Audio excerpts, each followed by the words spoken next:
all kinds of lattice defects. That was one of the things I did when I was at the University of Chicago. They had an alien artifact, and the first thing I did with it, I fired a 50 caliber cannon at it, and then went down with an electron microscope looking for lattice damage. And that's when I discovered something that was 100 times stronger than diamond. We have that now. Back then, we didn't know about full range buckyballs. And this thing was electrophoretic in nature.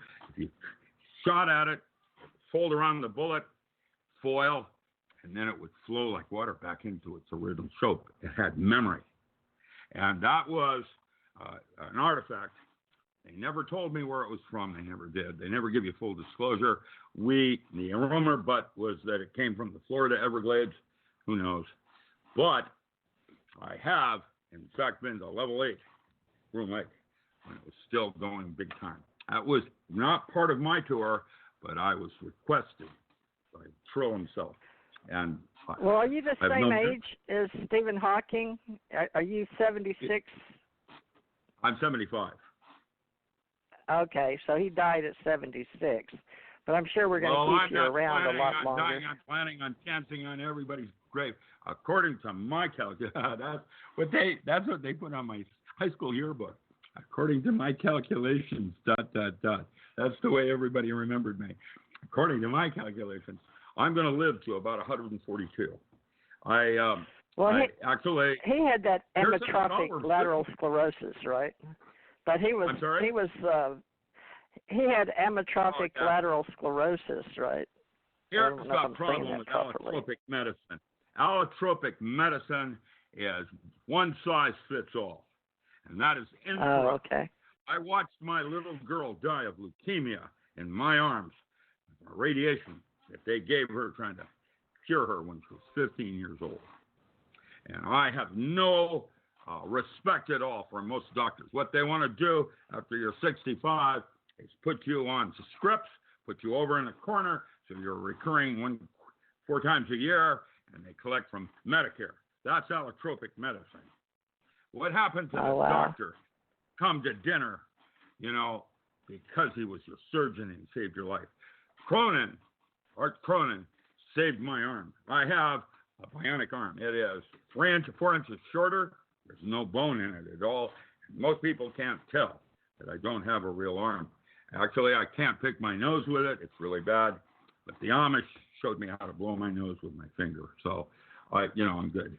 But, sorry, I just move right along there. You won't get half of what I say, but I'd have fun with you.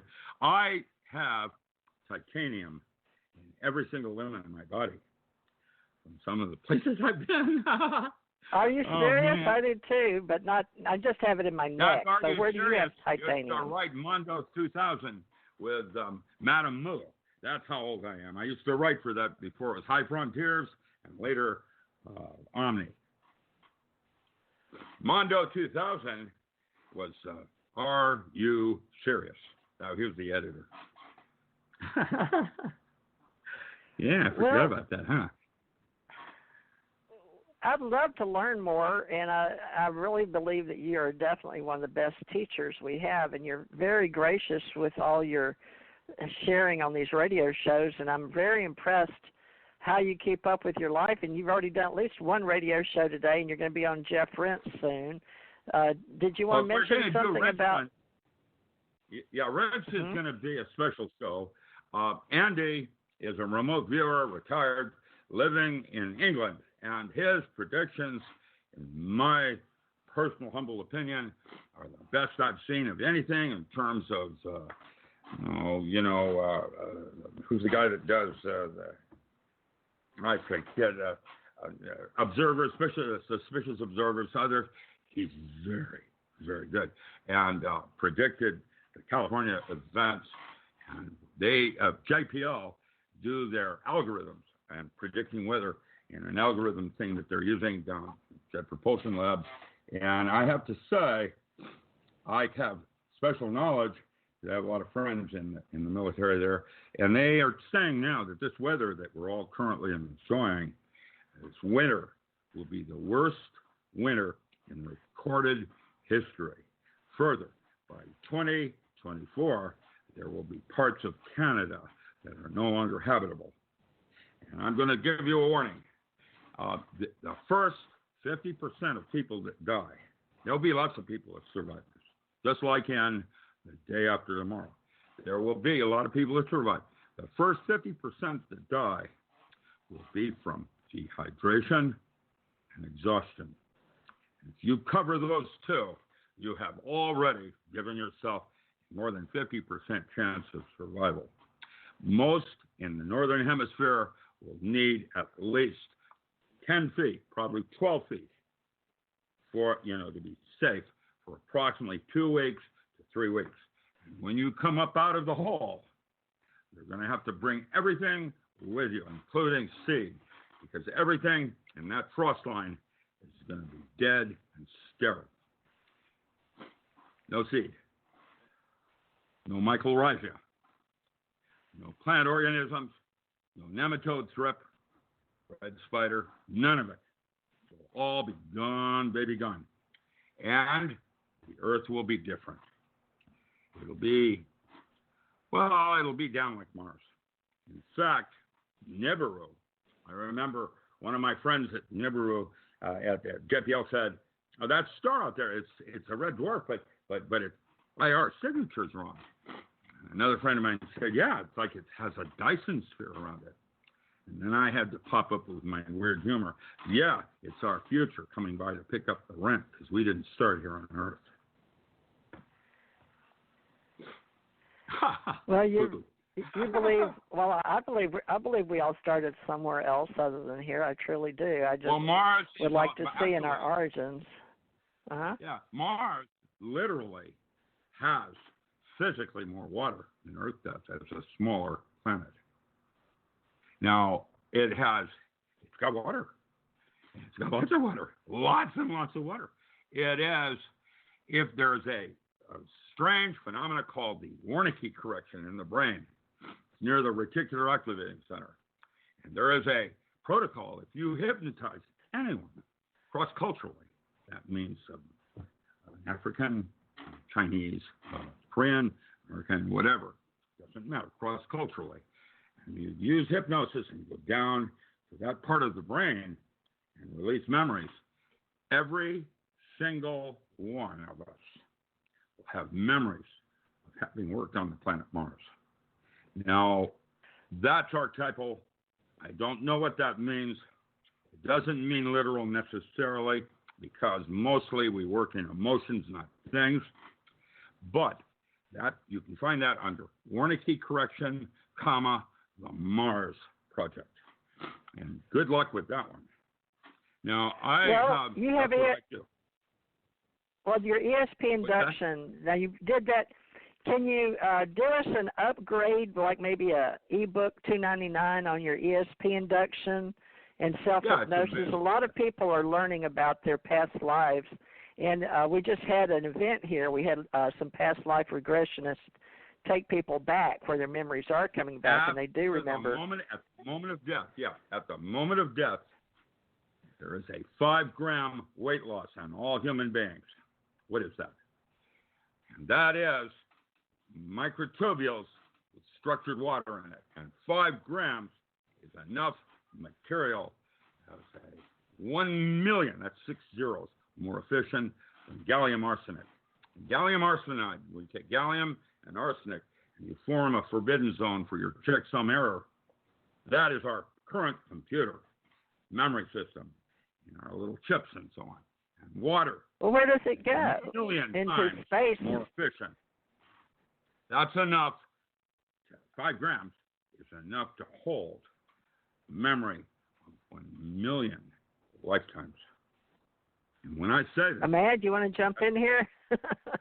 I want to find out more of what you know for all these lifetimes. And Ahmad, how do we ask the question? Time is not okay. Here's the most important thing I could say tonight. Time and space are constructs. They are the way we see reality. They are not real. The time for a child is quite different than that of an adult. You there yet? And it's even St. Augustine called it a duration of consciousness. What you're trying to do is go from the profane into the sacred. Something becomes timeless. Lovemaking, whatever. That's where you go, where time stops and everything becomes. It's not about time. It is the way you store memory.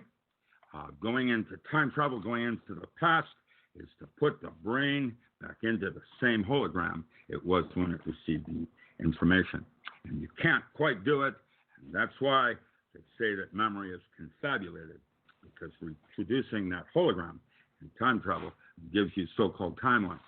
When you travel into the future, basically what you're doing is working in the now, and where your consciousness notices one thing that jumps out as significant, called synchronicity. That is how a future timeline talks to the moment. And if you can integrate that at that moment, it becomes timeless. And now you're into the nature of why you're here and purpose rather than intent, which is where you create wounds and other things that make you uniquely different than another person. Now, wounds are blessings from God because they're tools in a toolbox. Anger, when I have anger, what a perfect emotion to use. Wash a kitchen floor. Now, they're tools, and once you learn how to containerize them, that is the next stage in the advancement of man and his consciousness. And to learn how to, without taking drugs is a form of magic. Most people, when Leary wrote his varieties of psychedelic experiences, he said the Buddhists have 4 reasons for getting high, and only one of them is for recreation and escape. Be aware. If you can do set and setting, that's the purpose of honest journaling and iroproga. Now you have a way of integrating the experience so you can evolve. Taking a drug, what it basically does, it's a toxin, and the body freaks out and produces a similar neurotransmitter and starts the brain's production of it. And lysergic acid amide is the one that connects one dot with another in the so-called aha, the chill going up your body. That's dimethyltryptamine, like Rick Strassman and those people are studying. Back when I was studying it, we called it telepathy because Negative suggested that it gave you close encounters as a gate, 5th, 6th dimensions. Now, there's things going on. So was that the portal to, was that reality, though? Was that the other dimensions that one can see? I never used LSD, but I've had out of body. I've lost blood, and it's taken me out of body. If you don't, it's the consciousness hallucinates. I wouldn't have seen it if I hadn't believed it.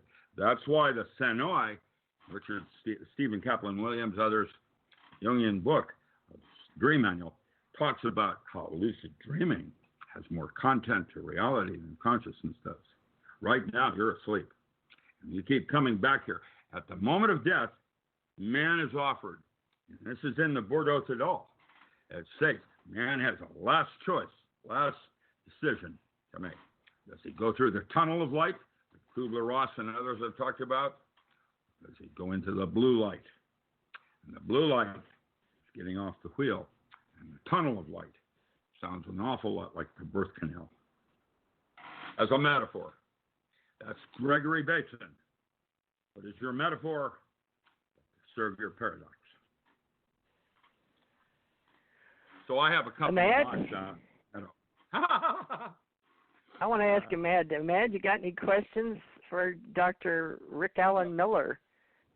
Not really. I fully agree with 95% of what Dr. Ram says there. I've had him on quite a few times because I do agree with him, and I go check out his videos and stuff. I've actually read a couple of his books. I highly recommend Power Tools of the 21st Century.